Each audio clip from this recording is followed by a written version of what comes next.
Saudara Presiden Joko Widodo pada pagi tadi mendatangi Hotel Royal Ambarukmo di Sleman, Yogyakarta yang direncanakan menjadi lokasi pernikahan putranya Kaisang Pangarep.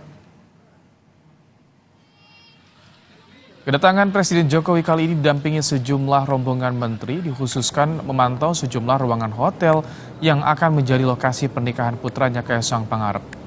Calon menantu Jokowi, Erina Zofia Gudono, juga datang ke lokasi bersama keluarganya.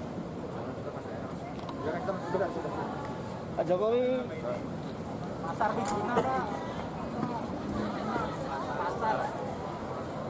ini masih sulit lah, belum boleh deh, ya maaf aja ya. Nanti kalau sudah waktunya kita akan kasih tahu. Jadi tadi ngapain aja Pak? Cek venue atau cek venue? Hanya cek venue aja sebentar, sebagai salah satu alternatif ya.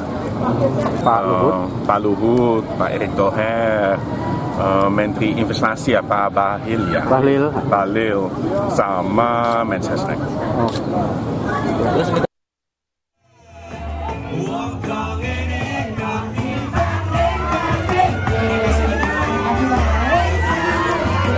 Sebelumnya, Presiden Jokowi menyempatkan bermalam minggu di Jalan Malioboro, Yogyakarta untuk menyapa masyarakat. Presiden Jokowi bahkan sempat menyaksikan warga yang berjoget Ojo Dibandingke di jalanan Malioboro.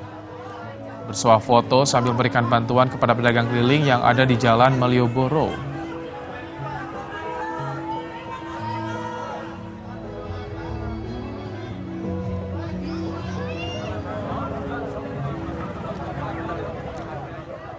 Informasi lainnya, Saudara, Anies Baswedan menghabiskan sisa hari sebagai Gubernur DKI Jakarta yang tepat jatuh pada hari ini, Minggu 16 Oktober 2022, dengan bersepeda bersama keluarga dan stafnya.